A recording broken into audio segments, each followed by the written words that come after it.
You and I certainly have one thing in common. They were both from Compton. And I know Right. I came up in Compton at a time when it was just a place where we lived and we grew, we came up, and that was the life, whatever it was.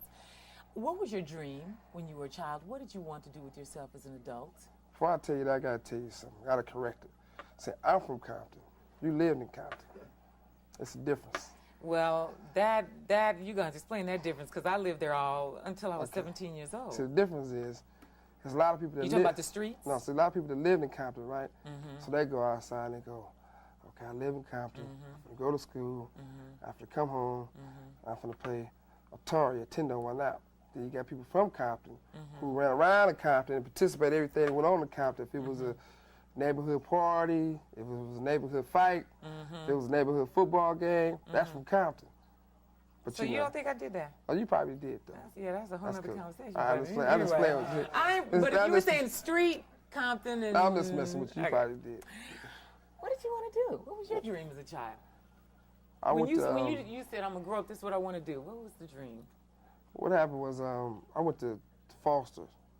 I was in Compton. I went to elementary school. And they just had different people come to class and talk to us about careers. And ask each kid in the class, what you want to be when you grow up? What you want to be when you grow up? I told them I wanted to be a football player. Because when I was 5 years old, my father put my age up to 7, 8 years old, and I played football. That's when I first started playing organized football. First year I played, I got an extra trophy, it was cool. But when I decided I wanted to be a football player, it was like, there's nothing in the world more hard than to do is become a professional football player, so pick something else. You won't make it. So I thought about it. It wasn't nothing else I wanted to do. I said, look, this is what I'm going to do. So that's what I followed up. And I always been the type of person where in class, I always been one of those, I want to make my own shit up. Like if the teacher say, well, write this, and we finna have a spelling test, and we finna do mathematics, I'd be like, I ain't doing it. Then they say, well, draw something, tell us something, and tell a story. I get to tell them, look, I'm going to be a president here, I'm going to do this. I always been the type of person that just have a dream of having a whole bunch of shit and bring all my friends along and make something happen. So I just want to be me. Really? I never set out to say I want to be this, but football was my goal. And when I got to that level where the football was, it was like for a lot of athletes and the coaches, it was a whole different twist than I thought it was. So it sort of disappointed me, so I decided to do something else. But it sounded like you always did have the dream in mind to be the head of, and like you said, bring your people along with you. Yeah, I felt that family and unity and love is the most important thing you have. And that people feel that other things stronger than love, but there's nothing stronger than love. Love and hate is the same thing. People might say, well, Suge way out, he could be mean. That's love. It's the same thing. Love is good, love is bad. So, either way it goes, love is the most important thing. And I just want to be part of a family, which I've always been part of a family. Let's just change tapes. Oh, one more question here. Okay, with George Price, so Papa G. Papa Hollywood. Papa Hollywood, that's right. You named him Papa Hollywood, didn't you? Yeah, that's Papa Hollywood. Why'd you name him Papa Hollywood? Well, he the grandfather of, Death Row. And there's nobody in the business more Hollywood than Papa Hollywood. He know how to sit and blend with all of them. He know how to do all the Hollywood stuff. Yeah. And, we was in Hawaii. Everybody else got shorts on, T-shirts on, just take the shirt off, it's all right. Papa Hollywood gonna come out there with the little Dr. boat shoes on, socks rolled down, shades, an umbrella, all the extra stuff. Bottle of champagne, So, but he was that missing link that Death Row was missing, so it was cool. Really? Yeah. It sounds like he is certainly part of the family, no doubt about that, but an invaluable part of the family. Oh, yeah, definitely. Because he's your link to the media. He's the one that keeps us coming. We keep, like the cover of Vibe magazine, for example, which was a dynamite picture, that whole concept. Before Papa Hollywood, we was getting used. Like you had a talent and you got the credibility, and everybody else was using us. They were saying, if you want Snoop, give us 4 9 Blinds. If you want this, give us this, give us that. They was trading something. And then when Papa Hollywood came, he came and said, look, this is Death Row. If you want Death Row, you got to deal with Death Row. And by us trusting him, we backed him. Like if somebody called me, like if you call me, you can be cool. I can meet you at a club, meet you at a restaurant. I don't care if you got a miniskirt on. You say, look, we want to do an interview. We ain't doing shit unless you talk to Papa Hollywood. So we, you know, we get each other back like that. So that gave him, we put him in power. So the little short skirt wouldn't help. Oh, I ain't even help. I ain't no trick. Let's change tapes. Like if a person writes something, they should get paid for the shit they wrote. They should get the credibility saying they wrote it. If they produced it, they should get paid for producing it, and they should get paid, you know, and their credibility for letting the world know they produced it. In the past, a lot of record companies are built where people will pick the star. They'll go and say, okay, you are a producer. So everybody who do the tracks, we're going to say you done it. They didn't do it. We're going to take it from you because y'all too young. You're only 18 years old. This person's older, so we're going to give him all the credit. So that's a bad mistake for Death Row or anybody else to do. So my vision is to say, look, let all the little young guys know if they come to Death Row and they produce the track, they get their credibility, they get their money. Same thing with the artists. That's one vision we have, and that's what we're definitely doing right now. And the other vision is that we're making a whole, we giving something for everybody. Because if we do so much stuff for the community and for the kids, we just can't say we just gonna do hardcore rap. Like now we got R&B, we got Michelle A, we got Daddy Boy, we got a couple more groups. We got Hammer. You know, that's saying a lot. Yes. I mean, because you know, one of the things my vision with Death Row gonna be the people who say what's good and what's bad. Because a lot of times people will look at an artist or look at a producer and say they're not happening no more. It's over with. So we were sitting down and it was a conversation even with Hammer. I felt and still felt that Hammer was the best entertainer in the business. So the minute the record sales stopped, and a lot of other people felt that it wasn't good no more, for its their benefit, they wanted to shy away from him. Me, Tupac, and Snoop was sitting down. Let me cut that off. My page on ghetto, you know I'm still ghetto. Okay. take the boy out the ghetto, Yeah, but you know. I don't know about no boy, but I didn't mean you particularly. Okay. You got one pass, it's cool. That's all right. No. No, but the thing is that we got a little circle. Yes. Like in our circle consists of the guys. Yes. Is myself, Tupac, and Snoop. So we sat down and we was eating and we was conversating. And me and Hammer go way back. So we was like, yeah, people trying to say Hammer, you know, shit ain't the bomb no more. So everybody's like, wait a minute, it ain't their decision to say what's good and what's not good. It's our decision. So we said, okay, we finna call Hammer and put Hammer on Death Row. And we're gonna go in there and make a record and make Hammer go sell all the records that he normally would sell and show the world. Because there's a lot of people imitating what Death Row does for, you know, putting records out there. So the future is to kill all the little games, the little kiddie stuff, saying who better and who's the best and who started this, who didn't. What we're gonna do for Death Row, we're gonna put out like about anywhere to 6 or 10 records out a year. Only time other people are able to sell records on our style is when we gonna put a record out there. Then they'll mimic what we do and they'll say, okay, Snoop did it like this, you know, so-and-so did it like that. So they'll go and copy the music, copy the lyrics, try to act like them, try to sound like them. And then for us, the fans, they'll be missing Snoop, so they'll go by the next person. So it might not be his style, but you know, they'll still buy it because, you know, they're missing what we've been put out there. So our whole goal now is to, you know, get that done for us getting records out there. And for us, Death Row, myself, goal is I want Death Row to be, which it will be, more like a Warner Brothers, a Sony, a MCA, for we're going to distribute other artists for us, their labels. I don't want to go to a situation where Snoop got his own label. And he said, look, this is my groups. I'm trying to put my compilation together. I'm trying to put my group together. I want to be going, okay, good, give it to me. They on Death Row. I don't want to do it like that. I want to be so, okay, Doggy Style is your label.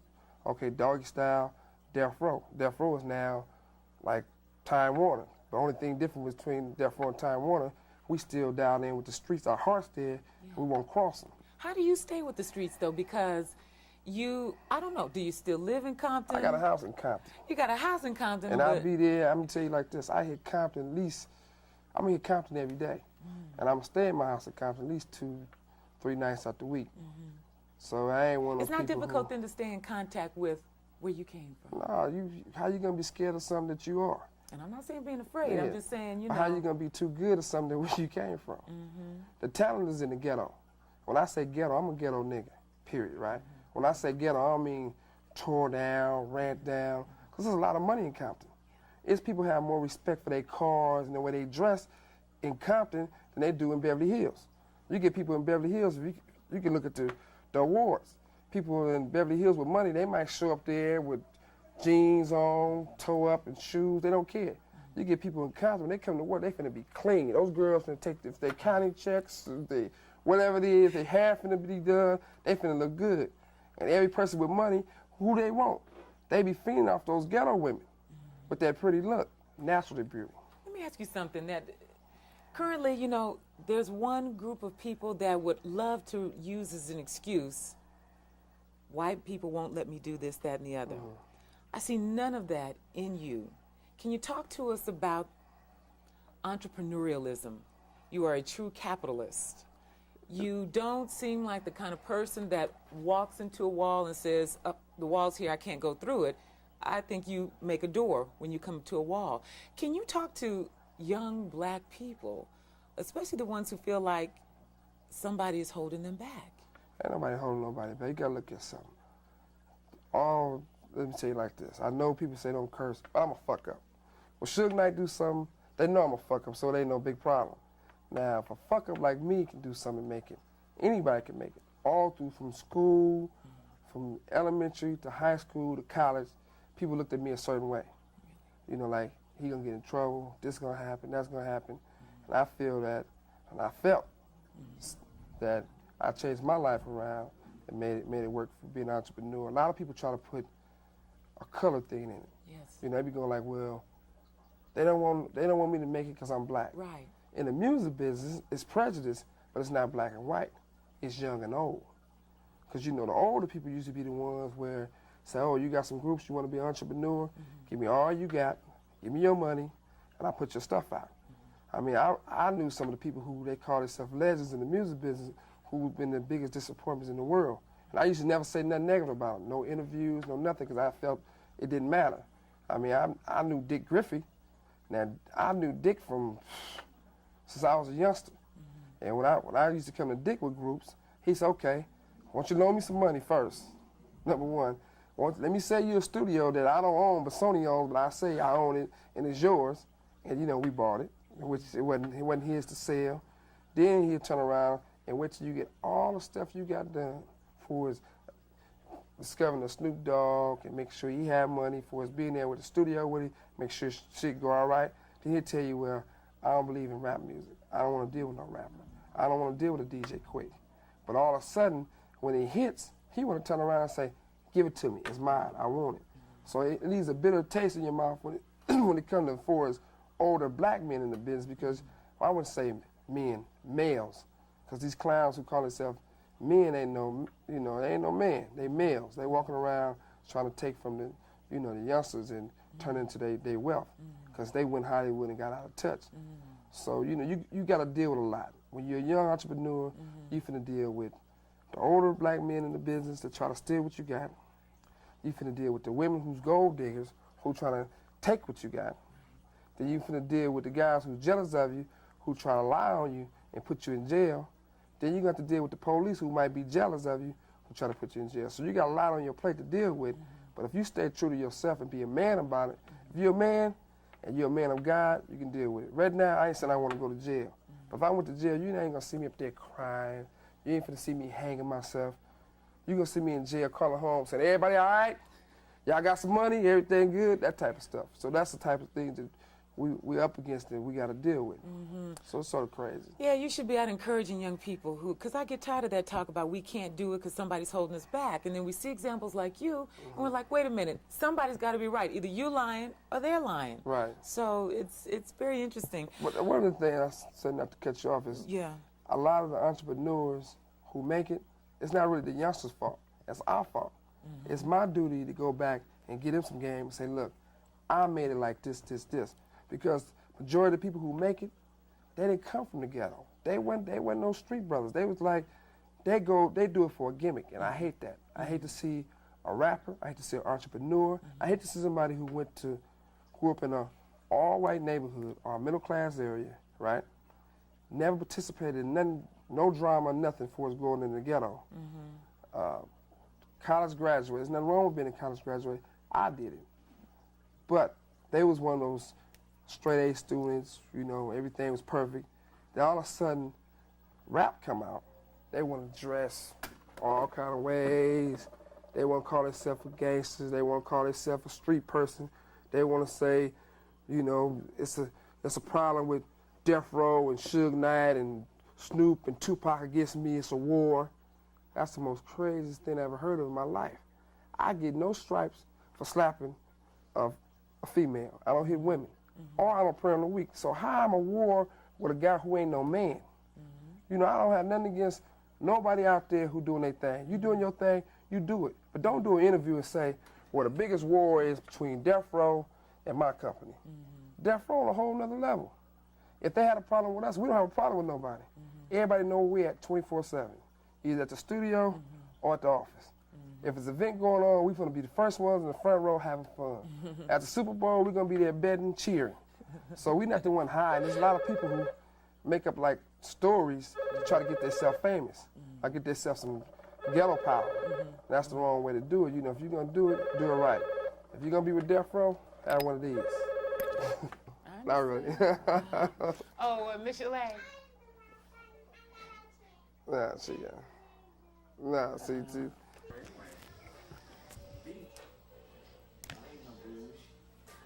We all about the track and then Parker's putting down. Well, you know, it's too tight, so Yeah, it's gonna be too straight. tight. So that's pretty straight. We're gonna go in there probably next week. I got the We're gonna do a video in a couple of weeks, man. You know, we're gonna hook it up. Hook it up. Let's see, we're gonna get ready to do for the movie shit though. So you can see Death Row got the movie things popping. Everybody else doing this music, we got the movies. We got 2 strikes, none left. 2 strikes, none left. Ghetto politics. Movies. Yeah. Death Row Films. We know, yeah, we doing some movie shit. That's interesting. I know I'm listening. So the thing that we doing with movies, like we doing 2 strikes, none left, right? It's gonna be starring Tupac and Snoop Dogg. And the concept of the movie is gonna be an action comedy. And you know, like the 3 strikes is happening everywhere, all around, everywhere, right? So that's what's going on. But see, they gonna get out of jail, and like everybody gonna be betting against them, saying how long they gonna stay on the street before they go back to jail. So they gonna be trying to do everything they can in the world to keep from going to jail. The person who writing the movie is DJ Pooh. Tupac writing some stuff in there. Snoop got some input in there. And yeah, there you go. He got some input in there. And you know, Pooh the one did the whole thing on Fridays. Yeah, I know. But they stole it from him though. Yeah, but I was gonna say, yeah, Yeah, Friday. you know, yeah. That was his worst work. Because he got some way better stuff than that. But he did the whole thing from Friday, but they took it from him. So, you know, they didn't give him all his credit. So, you know, once again, you know, Death Row gonna make sure he get his credit and make sure it's served. Definitely doing that. How you feel at home? Oh yeah, definitely. I mean, me and she'll go back 10 years, so you know, it's another day. I'll let you all have just a little more conversation and then we're done. Right. You're not really doing the audio anyway, huh? No, you're not Mike. That's why I don't want to get too much. If you talk to him, I can pick it up. If you're talking out this way, he's still Mike. So just a little bit more, and we just get a little shopping this thing going, that's it. Right. So, Albert, you know, everybody talking bullshit, but you fit Death Row because you wear the right jewelry. You love cars like us. That's right. You like to work hard. That's right. And you see, you riding with Oakland. You going to Oakland. Heart of Oak Town. And you know, we got over here. We got Compton, Long Beach, good old Watts, and South Central. Hooked up with 619 Dago. Oh, that's right. There you 415 510. It's all hooked up. Penitentiary hookup, huh? Penitentiary hookup. All right, cool, man. Ghetto time. Hands and vibe. Yeah. Remember the hand that has. Those are Suge's hands. Wow. Yeah, that one. I present and. All right, great, good. Yeah, congratulations on the nomination. Thank you. That means a lot. Your life has changed dramatically in the last 3 years, and then particularly in these last 3 months. No doubt. Okay. Not lying. It has been a big difference. What's it mean to you, especially these last 2-3 months of your life? It is a good reward for the patients of being in a maximum security penitentiary. You know, all the times when I could have acted up, or all the times when I could have went one way and I was like, I know this ain't forever. I'm gonna just ride this out, and I know it's gonna be my time again. And now it is my time again, and I appreciate everybody that wrote me letters, telling me to be patient and wait, everybody that, you know, helped me to see that, you know, as long as you got your faith, you know, you can ride anything. There's nothing too scary where I'm gonna just give up, you know what I mean? I've seen hell and everything after it, so. It's been some very interesting articles out recently. This man here is responsible, Papa G, getting a lot of press out about you all. Let me ask a comment about one of the things that I read. Certainly you're here at the family now. You all call this a family. What's it mean for you to be here with Death Row? It means that I have to give my 110% so that all the rappers under me can give their 110%, so that everybody else, all the peer rappers like the Dog Pound and Snoop, to give their 110%. Suge give his 110%. Papa G give his 110%. And that's what makes Death Row Death Row. That's what makes us have record-breaking album sales and things like that. Is we give 110%. So for me, it's good. It just means that, you know, I'm somewhere where if you're persistent and efficient, you get rewarded. And that's what everybody wishes for. Your focus seems clear. I think, like you said, being in maximum security, certainly there's a lot of things for one's head and one's focus and desires and dreams.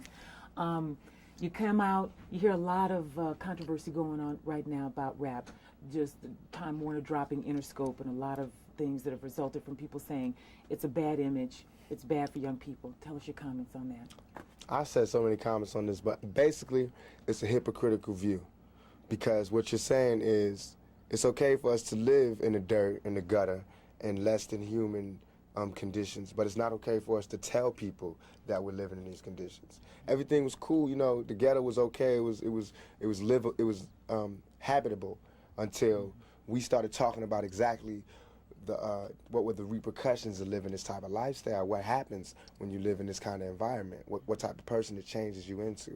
Now all of a sudden it's like you can't talk about that. But this is what we live in. We don't have a choice. You know what I mean? It's either we really kill people, do dope, sell dope, and have murders and do all this crazy stuff, or we talk about the fact that we got so close, man. If it wasn't for this rap thing, we would really have to do A, B, and C. You know what I mean? And that's not good. That's not nothing to look up to, but that's the truth. That's how it is, you know. Every human being inside your chest or your stomach or whatever, we're all given from God the survival instinct. And everybody has to live, self-determination. You have to live. You have to be able to live and survive and live like a human being, not like an animal. So whatever it takes to live like that is what happens, whatever it takes. If you put Bob Dole in those conditions, he would do the same thing. So would C. Dolores Tucker. If she wasn't so rich, she didn't have the pearls, and she didn't have the NAACP backing her up, and all these conventions and coalitions backing up, and she was by herself, and she was on welfare, she would love our music, because she would know what this music breeds. She would know where we from, what we talking about. But from where she at, she can't understand, and I understand where they coming from, because now that I got money, it's hard for me to hear a lot of the stuff that we got to listen to, but I can't be a hypocrite, though. I got to understand, it's only a few dollars that's keeping me from being that right there. Image is everything. Papa G is taking good care of you guys, you know? Tell me what it means to have George Price behind you all, out there in terms of publicity, really getting the word out, and the truth, as you all want to speak it. What does that mean to you? I think that, along with the other artists on Death Row, Snoop, Dog Pound, Trey, everybody, Nate, we're all outstanding in our field. And I think that Suge, in terms of being a manager, CEO, he's outstanding in this field. I think that Papa G is just keeping that tradition along by being outstanding in the field of publicity and getting the things that we have in our head to the heads of millions of people, and letting them see what we see and look at it how we want them to look at it. You know what I mean? Like the Vibe cover, that's how we feel, like a mob, like a family. You know, we want people to see that. Not mob like guns and things, but mob like family. Like, you say to do this, we do this. And like with the New York Times cover, that's like the ghetto coming home picture. You know what I mean? With the cash and all of that. Every time somebody come out of jail, they got to take those kind of pictures. They got to get their humanity back from all the days they had to bend over and have some man looking in they, you know what I mean? For all the times they had to strip naked, for all the times they had to cut their visit short and couldn't hold their girl and couldn't kiss their girl. Now you get to floss like that. You know what I mean? Now you get to act like that. And it's not because I'm going nanny to other people. It's because I'm doing this for the guards. You know, for the people who thought I was guilty, for everything, for all the people who didn't believe that it could come to this point. I mean, look, they could shoot me 5 times, call me a rapist, and throw me in jail, and I'm gonna bounce back. I'm not gonna give up. You know what I mean? That shows the resilience of a young black male and a death row inmate in particular. Thanks a lot.